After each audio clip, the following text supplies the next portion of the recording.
नमस्कार, मैं हूं दिव्यांजलि मोइत्रा।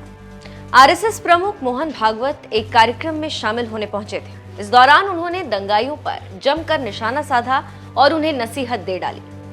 आरएसएस यानी राष्ट्रीय स्वयंसेवक संघ प्रमुख मोहन भागवत ने देश भर में हो रहे दंगों पर टिप्पणी करते हुए दंगाइयों को नसीहत दी।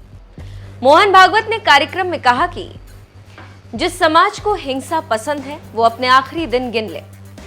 भागवत ने यह भी कहा कि हिंसा से किसी को फायदा नहीं होता, सभी समुदायों को एक साथ मानवता की रक्षा करनी चाहिए। दरअसल भागवत के इस बयान को पिछले दिनों रामनवमी और हनुमान जयंती के मौके पर देश के कई हिस्सों में हुई हिंसा से जोड़कर देखा जा रहा है। भागवत कंवर राम धाम में संत कंवर राम के प्रपौत्र साईं राजलाल मोडिया के गद्दी नशीनी कार्यक्रम में मुख्य अतिथि थे। इस दौरान उन्होंने कहा कि हमें हिंसा त्यागने और शांति कायम करने वाला होना चाहिए।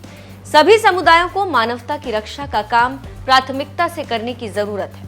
उन्होंने कहा कि जब संत और समाज एक साथ आ जाएगा तो सरकार को उनके पीछे चलना ही होगा।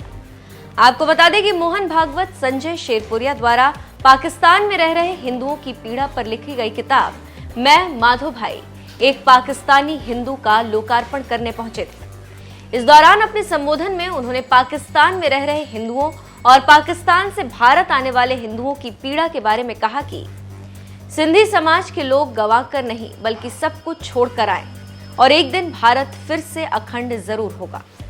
उन्होंने आगे कहा कि कुछ सिंधी भाई अपने धर्म और जमीन की रक्षा के लिए पाकिस्तान में रुक गए थे और कई लोग जमीन ना बचाकर अपने धर्म की रक्षा के लिए भारत आ गए। इसके अलावा भागवत ने यह भी कहा कि मौजूदा केंद्र सरकार हो या कोई और सरकार, वो समाज के दबाव में ही काम करती है। पूरा समाज सिंधी यूनिवर्सिटी और अखंड भारत बनाने के लिए इच्छुक है। सिंधी संस्कृति और भाषा को बढ़ावा देने के लिए अलग यूनिवर्सिटी बनाने की जरूरत है। अगर आप सिंधी यूनिवर्सिटी के सपने को साकार होते देखना चाहते हैं तो आपको मौजूदा मोदी सरकार पर दबाव बनाना होगा।